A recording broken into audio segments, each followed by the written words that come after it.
అయితే మన ప్రభుత్వం వచ్చిన తర్వాత సకాలంలోనే 1121 కోట్ల రూపాయలు నేరుగా పంచాయతీలకి బడ్జెట్ విడుదలలో ఉత్తర్వులు జారీ చేయడం జరిగింది. మన ప్రభుత్వం వచ్చిన రోజు నుండి ప్రతి అడుగు పంచాయతీలని బలోపేతం చేసే దిశగానే మనం ముందుకెళ్తా ఉన్నాం. సర్పంచుల ఆత్మ గౌరవాన్ని పెంపొందించింది. ఇందాక చెప్పినట్టుగా జాతీయ పండుగలైనటువంటి స్వాతంత్ర మరియు గణతంత్ర దినోత్సవాల నిర్వహణకు మంజూరు చేసిన నిధుల్ని 100 నుండి 10,000కి మరియు 250 నుండి 25,000కి పెంచాం. మునుపటి ప్రభుత్వంలో ఉపాధి హామీ పథకం కింద గ్రామ అభివృద్ధిలో ఎలాంటి నిర్ణయాలు తీసుకున్నారు, ఎలాంటి పనులు జరుగుతున్నాయనే దానిపైన స్పష్టత ఉండేది కాదు. కానీ మన ప్రభుత్వం రాగానే ఉపాధి హామీ పథకాన్ని పారదర్శకంగా అమలు చేస్తూ సోషల్ ఆడిట్స్ చాలా సమర్థవంతంగా నిర్వహించడం జరిగింది. ఇప్పటి వరకు ఉపాధి హామీ పథకం కింద 46,94,000 కుటుంబాలకు చెందిన 75,23,000 మంది ఉపాధి ఇక్కడ కూలీ అని రాశారు. నాకు ఈ పదం కొంచెం ఇబ్బందిగా ఉంది. అంటే వేసిక ఇంగ్లీష్, నేను అనేది శ్రామికులు అనే పడదాం, లేదంటే దీనికి ఒక పదం పట్టుకుందాం. దీనికి అంటే గ్రామ వికాస నరేగా శ్రామికులు అనే పదం నాకు ఇష్టంగా అనిపించలేదు. పల్లెల్ని నిర్మించే కార్మికులు, లేదంటే గౌరవం ఇవ్వాలి, అంతేగాని ఏదో ఉపాధి మన కూలీ ఇస్తున్నాం డబ్బులు వెళ్ళిపోయిన అలా ఉంది. అందుకని దయచేసి దీన్ని ఒకసారి, ఎందుకంటే పిఆర్ డిపార్ట్మెంట్ లేదంటే న్యూస్ పేపర్స్ అన్నిటి కూడా ఉపాధి హామీ కూలీ అంటే కూలీ అనే పదం బ్రిటిష్ వాళ్ళ నుంచి వచ్చింది. మనల్ని భారతీయుల్ని చైనీస్ని బయట తోటలు పనిచేయడానికి అది చాలా డెరగేటరీ టర్మ్.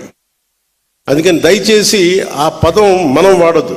అందరినీ మార్చలేం, కానీ దయచేసి ఈ పదం పంచాయతీరాజ్ ప్రిన్సిపల్ సెక్రటరీ గారికి, ఉన్నతాధికారులకు కూడా నా విజ్ఞాపన.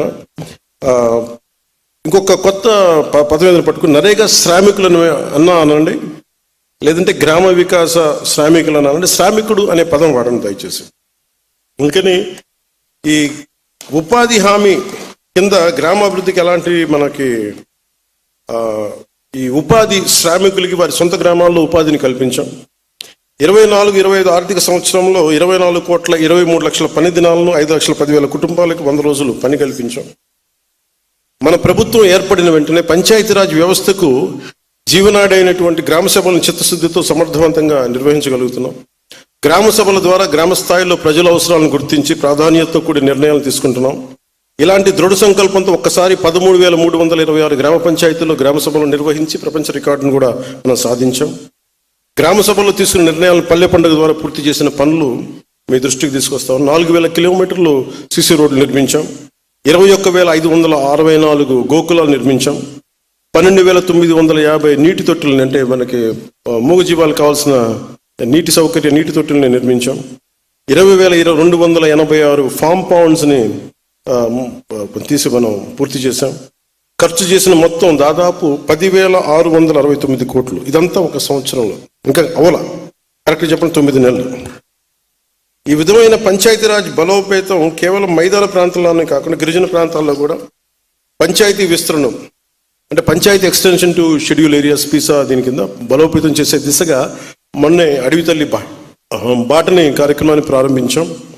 ఇందులో భాగంగా 1,005 కోట్లతోటి 601 అనుసంధానం లేని పర్టికులర్లీ వల్నరబుల్ ట్రైబల్ గ్రూప్స్ హ్యాబిటేషన్స్కు 1,069 కిలోమీటర్ల రోడ్లని కుటుంబ ప్రభుత్వం నారా చంద్రబాబు గారి నాయకత్వంలో మన ప్రధానమంత్రి నరేంద్ర మోదీ గారి సహకారంతో 1,069 కిలోమీటర్ల రోడ్డును కూటమి ప్రభుత్వం మంజూరు చేసింది. పంచాయతీరాజ్ వ్యవస్థల్లో పరిపాలనాపరమైన పునర్నిర్మాణం, ఇతర సంస్కరణలు తీసుకురావటం, డివిజన్ లెవెల్ డెవలప్మెంట్ ఆఫీసర్ పోస్టులని బలోపేతం, పరిపాలన పునర్వ్యవస్థీకరణ చేయడం జరిగింది. చాలా సమర్థవంతంగా సంస్కరణలు తీసుకొస్తున్నాం.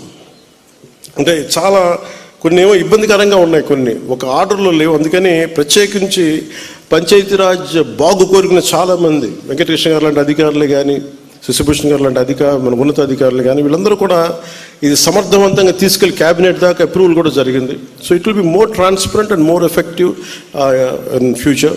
Panchayati Raj is going to be the most effective department in the Andhra Pradesh state.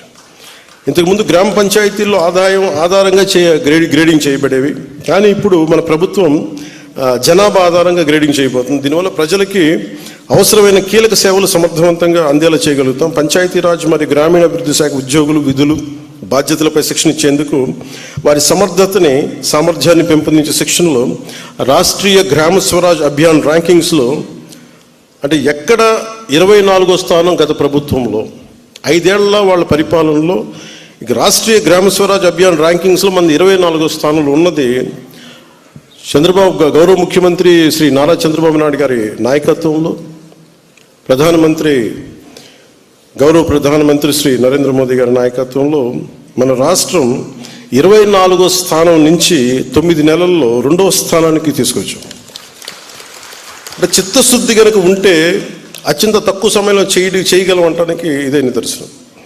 మన ప్రభుత్వం తీసుకొస్తున్నటువంటి సంస్కరణలు మరియు ఇతర చర్యలు ద్వారా ప్రేరణ పొంది గ్రామ పంచాయతీలు కూడా ఇప్పటి వరకు గత ప్రభుత్వం దాదాపు అయితే ఇంకా